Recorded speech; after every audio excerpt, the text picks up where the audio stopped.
வணக்கம், இது உங்கள் வண்ண காரிகை. இன்னைக்கு இந்த பதிவுல பழங்கள்லயே அதிக மருத்துவ குணம் நிறைஞ்ச அத்தி பழத்தை பத்தியும் அந்த பழத்தை எப்படி பதப்படுத்தி பயன்படுத்தலாங்கிறத பத்தியும் பார்க்கலாம்.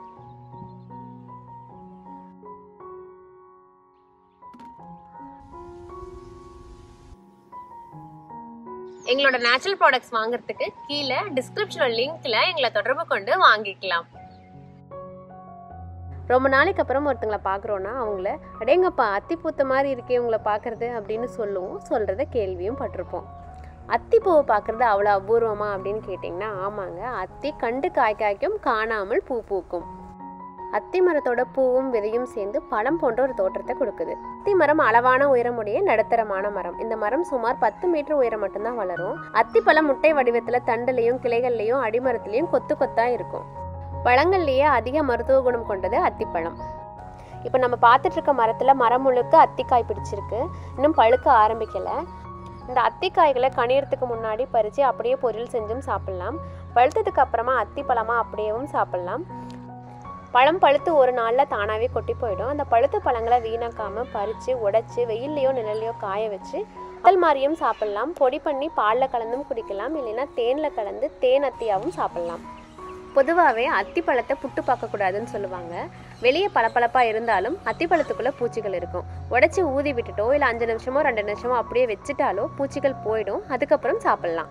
பூச்சிகள் இருக்கிறதுனால நிறைய பேத்துக்கு அதை சாப்பிட பிடிக்காதவங்க பதப்படுத்தி உலர்ந்த அத்திப்பழமாவோ இல்லை தேன் அத்தியாவோ செஞ்சு தான் சாப்பிட்றாங்க. சங்ககால இலக்கியங்களில் இந்த மரத்தோட பெயர் அதவம் அப்படின்னு குறிப்பிடப்பட்டிருக்கு. தமிழ் வரலாற்று கூட அத்தி மரத்துக்கு மிகப்பெரிய முக்கியத்துவம் கொடுக்கப்பட்டிருக்கு. காஞ்சி வரதராஜ பெருமாள் கோயிலில் கூட இந்த அத்தி மரத்தினால செஞ்ச பெருமாள் சிலையை தான் குளத்துல இருந்து 12 வருஷத்துக்கு ஒரு முறை வெளியே இழுத்து பூஜை பண்ணுறாங்க. இந்த அத்திப்பழம் பழுக்கிறதுக்கு முன்னாடி பச்சை நிறத்தில் இருக்கும். பழுத்ததுக்கு பின்னாடி கொய்யா பழத்தை போல வெளிர் மஞ்சள் நிறத்தில் இருக்கும். பழுத்ததுக்கு அப்புறம் சிவந்து கீழே விழுந்துடும். இந்த அத்தி மரம் முழுக்கவோ இல்லை பழங்களுக்கோ ஏகப்பட்ட மருத்துவ குணங்கள் இருக்குது. தினமும் 3 அத்திப்பழம் சாப்பிட்டா உடலில் ரத்த உற்பத்தி அதிகம் பண்ணுது. அத்திப்பழம் கிடைக்காத சமயங்களில் உலர்ந்த அத்திப்பழத்தை ஊற வச்சு சாப்பிட்லாம். அத்தி மரத்தோட இலைகளை பொடியாக்கி தினமும் வாய்க்கு பிடித்து வந்தால் ஈறுகளில் உள்ள பிரச்சனைகள் எல்லாம் சரியாயிடும். இந்த அத்திமர பால் கூட மருத்துவ குணங்களை கொண்டது. இந்த மரத்தில் அங்கங்கே வெட்டுப்பட்ட மாதிரி தெரியறதுக்கு காரணம் இந்த மரத்தோட பாலை வெட்டி எடுத்திருக்காங்க. இந்த அத்தி மரத்தோட பாலை சதைப்பிடிப்பு உள்ள இடத்துலையோ இல்லை மூட்டு வலியோ கால் வலியோ இருக்கிற இடத்துல தொடர்ந்து தடவி வந்தால் குணம் கிடைக்குது. தொடர்ந்து அத்திப்பழம் சாப்பிட்டு வந்தால் வாய் துர்நாற்றம் கூட நீங்கி போயிடும். அது மட்டும் இல்லாமல் இந்த அத்திப்பழத்தில் ஏகப்பட்ட நுண்ணூட்டச்சத்துக்கள் இருக்குது. இரும்பு சத்தும் அதிக அளவில் இருக்குது. தொடர்ந்து அத்திப்பழம் சாப்பிட்டு வர முடி உதிர்வு, ரத்த சோகை போன்ற பல பிரச்சனைகளை சரி செய்யுது. தீப்புண்கள் கூட இந்த அத்தி மரத்தோட பாலை தடவும் போது குணம் கிடைக்குது. வயிற்றுப்புண், வாய்ப்புண் போன்ற பிரச்சனைகள் கூட அத்திப்பழத்தை சாப்பிட்டு வரும்போது குணமாகுது. சொல்லப்போனால் அத்திப்பழம் உணவாகவும் மருந்தாகவும் பயன்படுது.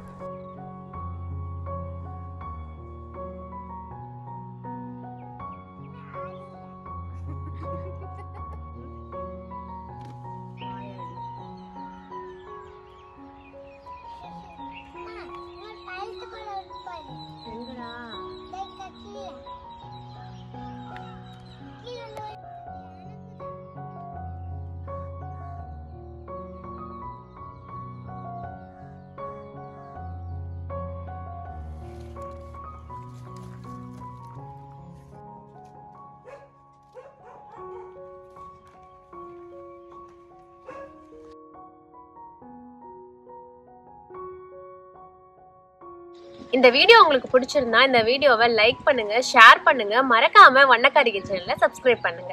வண்ண காரிகை இப்போ இன்ஸ்டாகிராம்லயும் இருக்கு, எல்லாரும் ஃபாலோ பண்ணுங்க. இந்த அத்திப்பழம் நம்ம கிட்டே இருந்தா கூட நிறைய நேரம் அதை நம்ம உதாசீனப்படுத்திருக்கோம்.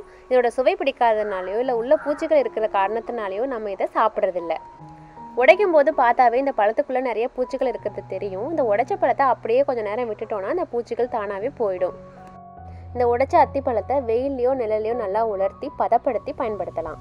ட்ரை ஃபிக்னு சொல்லப்படுற உலர்ந்த அத்திப்பழத்தில் நார்ச்சத்து அதிக அளவில் இருக்குது. அதனால தினமும் 3 அல்லது 4 உலர்ந்த அத்திப்பழம் சாப்பிட்றதுனால உடலுக்கு தேவையான நார்ச்சத்துக்கள் கிடைக்குது.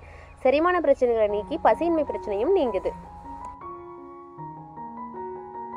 இந்த அத்தி பிஞ்சை ஒரு கைப்பிடி எடுத்து புழு சொத்தை இல்லாமல் சுத்தம் செஞ்சு அதை 1-2 இடித்து அவிச்சு அதோட பூண்டு, இஞ்சி, பாசிப்பயிறு, சோம்பு, சீரகம் போட்டு நெய் விட்டு தாளித்து சாப்பாடோட பிசைஞ்சு 5 நாட்களுக்கு தொடர்ந்து சாப்பிட்டு வந்தால் வாய்ப்புண், வயிற்றுப்புண், உடல் சோர்வு, உடல் சூடு போன்ற பல பிரச்சனைகளுக்கு தீர்வு கிடைக்குது.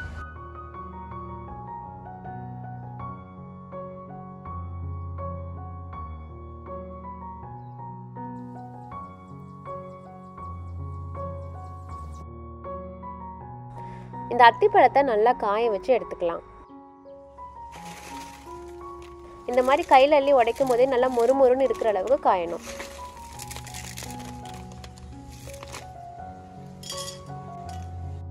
உலர்ந்த அத்திப்பழத்தில் சுத்தமான தேன் சேர்த்து 4-5 நாள் ஊற விட்டு சாப்பிட்டா தேன் அத்தி தயாராகிடும்.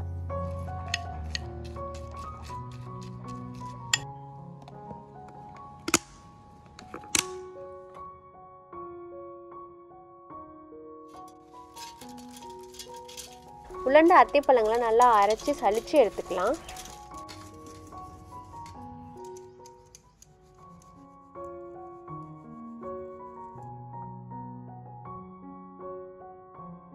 சுத்தமான ஆரோக்கியமான அத்திப்பொடி தயார் பண்ணிட்டோம்.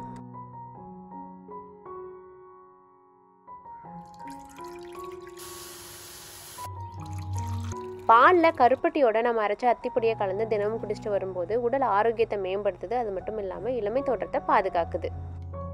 அதிக சத்துக்கள் நிறைஞ்ச அத்திப்பழத்தை கிடைக்கிறப்போ பழமாவோ கிடைக்காத சமயங்களில் உலர்ந்த பழமாவோ உணவில் சேர்த்துக்கலாம். அத்திப்பழத்தை பற்றியும் அதோட நன்மைகளை பற்றியும் அதை எப்படி பயன்படுத்தலாங்கிறத பற்றியும் இந்த பதிவில் நம்ம தெரிஞ்சுக்கிட்டோம். இந்த பதிவு உங்களுக்கு ரொம்பவே பயனுள்ளதாக இருக்கும்னு நாங்கள் நினைக்கிறோம். மேலும் புதிய பதிவுகளுக்கு மறக்காம வண்ண காரிகை சேனலை சப்ஸ்கிரைப் பண்ணுங்க. நன்றி.